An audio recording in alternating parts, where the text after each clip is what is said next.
Salam sejahtera tuan-tuan, puan-puan yang dihormati dan dikasihi sekalian. Digugurkan sebagai calon PAS, ini tindakan balik Nik Abduh. Anak bekas Musyidul Ampas Allahyarham, Datuk Nik Abdul Aziz Nikmat, Nik Muhammad Abduh antara nama besar pemimpin parti itu yang tidak dicalonkan semula pada PRU 15. Turut digugurkan sebagai calon PN adalah penyandang kerusi Parlimen Tumpat, Datuk C. Abdullah Matnawi yang kemudian dipilih BN sebagai calon langsungnya bertanding mempertahankan kerusi yang sama. Ada juga pihak sebelum ini menjangkakan Nik Muhammad Abduh mungkin tetap bertanding PRU 15 untuk mempertahankan kerusi Parlimen Bacok diwakilinya walaupun tidak mewakili PAS, namun bukan itu yang berlaku. Walaupun digugurkan, beliau tetap membantu calon PAS yang menggantikannya bertanding di kerusi Parlimen itu, Muhammad Syair Ci Sulaiman, berkempen pada PRU 15. Sejak penamaan calon pada Sabtu lalu, anak bekas Menteri Besar Kelantan itu turut bergerak seiring dengan Muhammad Syair untuk memberi sokongan walaupun nama beliau tidak tercalon dalam PRU 15. Sepanjang berkempen, beliau juga bersama-sama dengan saya turut turun padang untuk berjumpa pengundi serta melawat jentera PAS kawasan. Saya berasa cukup bertua apabila anak bekas Menteri Besar Kelantan menyatakan komitmen untuk membantu sepanjang tempo berkempen. Media sebelum ini melaporkan PAS menyifatkan tindakan parti itu tidak mencalonkan semula Nik Muhammad Abduh bagi mempertahankan kerusi Parlimen Bacok, bukan untuk mematikan legasi Allahyarham Nik Abdul Aziz. Timbalan Presiden PAS Datuk Seri Tuan Ibrahim Tuan Man turut menegaskan Nik Muhammad Abduh sebaliknya secara sukarela memberi laluan kepada calon dan muka yang baru. Mengulas lanjut, Muhammad Syair berkata, bagi beliau bukan mudah untuk menandingi aura legasi Allahyarham Nik Abdul Aziz yang kini dibawa Nik Muhammad Abduh. Walaupun sedikit gentar, saya perlu menggalas tanggungjawab ini sebaik mungkin dan memastikan kemenangan PAS pada PRU 15, katanya. Dalam perkembangan itu, setiap usaha politik Presiden PAS itu memperkenalkan konsep 5K, iaitu kefahaman agama, kecemerlangan akademik, keusahawanan dalam kalangan belia, keberhasilan pertanian dan keunikan pelancongan khususnya di Bacok.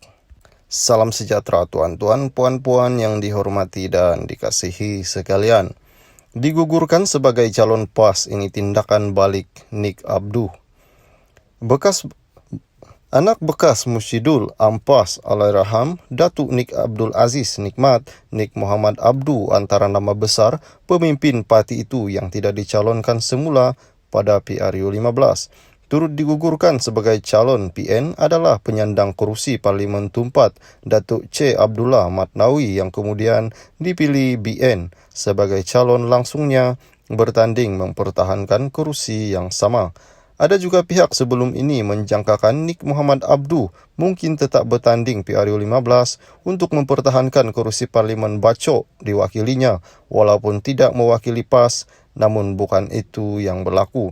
Walaupun digugurkan, beliau tetap membantu calon PAS yang menggantikannya bertanding di kerusi Parlimen itu, Muhammad Syair Ci Sulaiman, berkempen pada PRU 15. Sejak penamaan calon pada Sabtu lalu, anak bekas Menteri Besar Kelantan itu turut bergerak seiring dengan Muhammad Syair untuk memberi sokongan walaupun nama beliau tidak tercalon dalam PRU 15. Sepanjang berkempen, beliau juga bersama-sama dengan saya turun padang untuk berjumpa pengundi serta melawat jentera PAS kawasan. Saya berasa cukup bertua apabila anak bekas Menteri Besar Kelantan menyatakan komitmen untuk membantu sepanjang tempo berkempen. Media sebelum ini melaporkan PAS menyifatkan tindakan parti itu tidak mencalonkan semula Nik Muhammad Abduh bagi mempertahankan kerusi Parlimen Bacok, bukan untuk mematikan legasi Allahyarham Nik Abdul Aziz. Timbalan Presiden PAS Datuk Seri Tuan Ibrahim Tuan Man turut menegaskan Nik Muhammad Abduh sebaliknya secara sukarela memberi laluan kepada calon dan muka yang baru.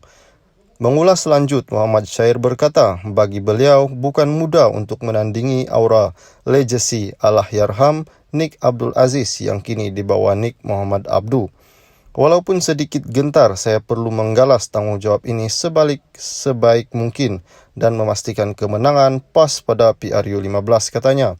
Dalam perkembangan itu, setiap usaha politik Presiden PAS itu memperkenalkan konsep 5K, yaitu kefahaman agama, kecemerlangan akademik, keusahawanan dalam kalangan belia, keberhasilan pertanian dan keunikan pelancongan khususnya di Bacok. Salam sejahtera tuan-tuan, puan-puan yang dihormati dan dikasihi sekalian. Digugurkan sebagai calon PAS, ini tindakan balik Nik Abdu. Anak bekas Musyidul Ampas Allahyarham Datuk Nik Abdul Aziz Nikmat Nik Muhammad Abdu antara nama besar pemimpin parti itu yang tidak dicalonkan semula pada PRU15. Turut digugurkan sebagai calon PN adalah penyandang kerusi Parlimen Tumpat Datuk C. Abdullah Matnawi yang kemudian dipilih BN sebagai calon langsungnya bertanding mempertahankan kerusi yang sama. Ada juga pihak sebelum ini menjangkakan Nik Muhammad Abdu mungkin tetap bertanding PRU15 untuk mempertahankan kerusi Parlimen Bacok diwakilinya walaupun tidak mewakili PAS, namun bukan itu yang berlaku. Walaupun digugurkan, beliau tetap membantu calon PAS yang menggantikannya bertanding di kerusi parlimen itu, Muhammad Syair Ci Sulaiman, berkempen pada PRU15. Sejak penamaan calon pada Sabtu lalu, anak bekas Menteri Besar Kelantan itu turut bergerak seiring dengan Muhammad Syair untuk memberi sokongan walaupun nama beliau tidak tercalon dalam PRU15. Sepanjang berkempen, beliau juga bersama-sama dengan saya turut turun padang untuk berjumpa pengundi serta melawat jentera PAS kawasan. Saya berasa cukup bertua apabila anak bekas Menteri Besar Kelantan menyatakan komitmen untuk membantu sepanjang tempo berkempen. Media sebelum ini melaporkan PAS menyifatkan tindakan parti itu tidak mencalonkan semula Nik Muhammad Abdu bagi mempertahankan kerusi Parlimen Bacok, bukan untuk mematikan legasi Allahyarham Nik Abdul Aziz. Timbalan Presiden PAS Datuk Seri Tuan Ibrahim Tuan Man turut menegaskan Nik Muhammad Abdu sebaliknya secara sukarela memberi laluan kepada calon dan muka yang baru. Mengulas lanjut, Muhammad Syair berkata, bagi beliau bukan mudah untuk menandingi aura legasi Allahyarham Nik Abdul Aziz yang kini dibawa Nik Muhammad Abdu. Walaupun sedikit gentar, saya perlu menggalas tanggungjawab ini sebaik mungkin dan memastikan kemenangan PAS pada PRU15, katanya. Dalam perkembangan itu, setiap usaha politik Presiden PAS itu memperkenalkan konsep 5K, yaitu kefahaman agama, kecemerlangan akademik, keusahawanan dalam kalangan belia, keberhasilan pertanian dan keunikan pelancongan khususnya di Bacok.